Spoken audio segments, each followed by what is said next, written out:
よし、次やろう、次。最初はグー。God is dead. 神は死んだ。It's not that he's dead. He just never existed in the first place.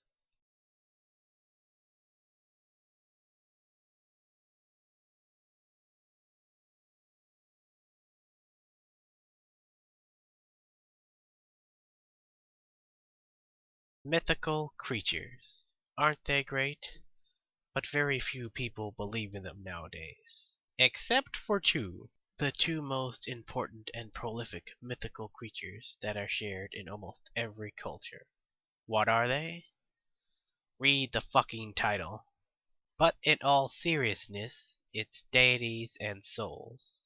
Although, could you really consider souls mythical creatures when they're considered just to be consciousness, and the same could be said of deities, which really wouldn't be considered creatures. But like most extraordinary ancient claims, these claims have mutated over the centuries, and especially over the last century, because they had to be changed in order to fit our new perspective of reality.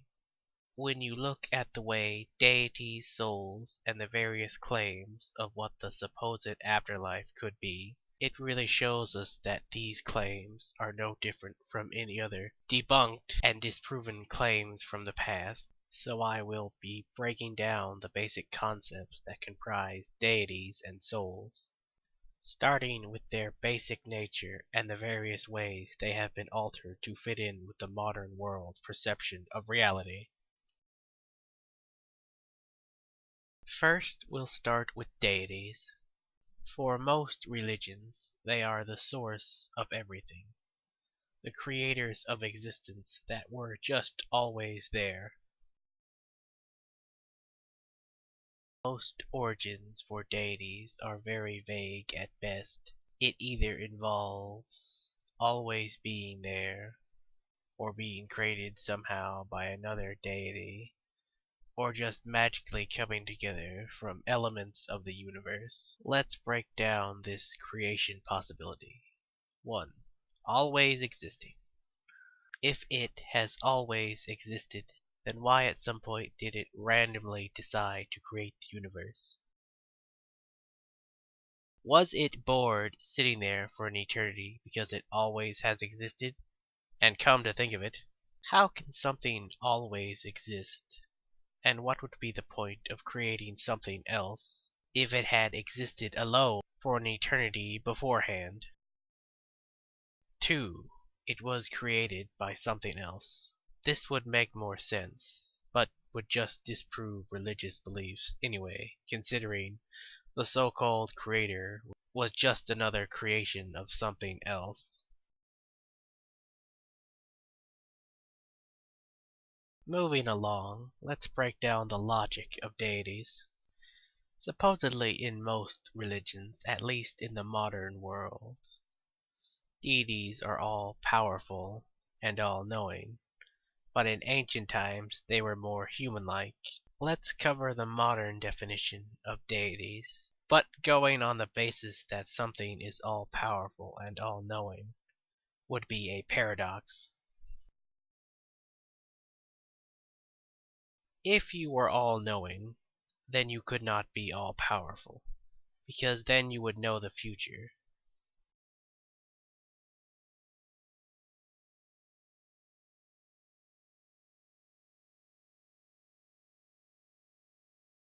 And if you could change it, you wouldn't be all-knowing, so it's a paradox. Another paradox with being all-powerful. Can the deity create a rock so heavy it can't lift it? If it cannot, then it's not all-powerful. If it can, then it's not all-powerful.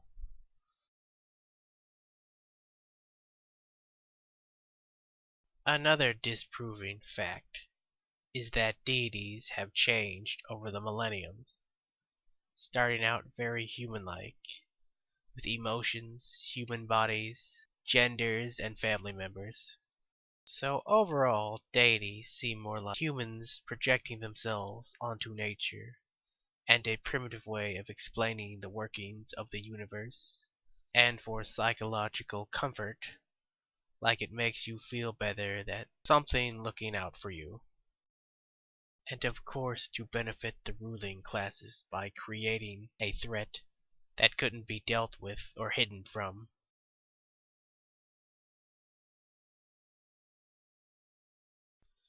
Moving along to souls and the afterlife. Souls are a universal concept among all cultures that I know of.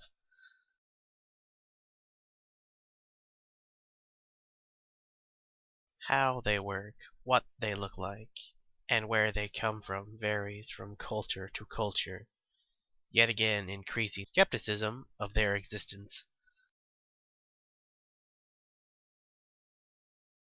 The basic concept is that your consciousness is somehow separate from your body, and it can live on in some alternate plane of existence. This was understandable in the past because of lack of knowledge in physiology. But in the modern era, we understand that your consciousness comes from the brain. There are still claims that the brain is merely an antenna, but the biggest flaw with that is a couple of things. 1. Why is it so big? And why does it have so many parts for an antenna? And we've studied it. It's not just a receiver. It stores memory and it has other processes, like creating emotions and storing instinct.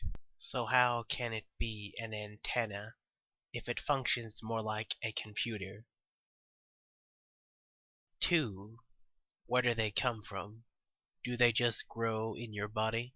And if it comes from somewhere else and reincarnation is real, then it technically wouldn't be you. Because if I take someone and erase their memories and start over, they'll be a completely different person. And if somehow upon death you regain your past memories, you'll still be a different person.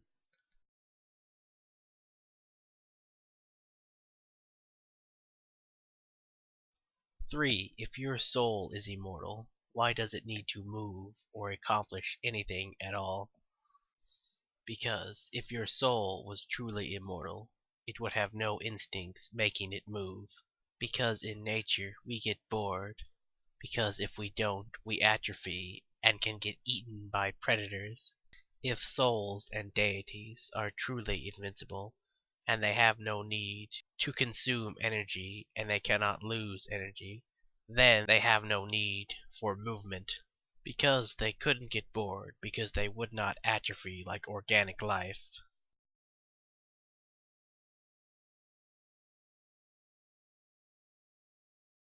So there were my arguments. You can believe what you want to believe. I am merely putting my thoughts out there and offering logical and consistent arguments against the claims. But that's just what I have to say. So what do you have to say?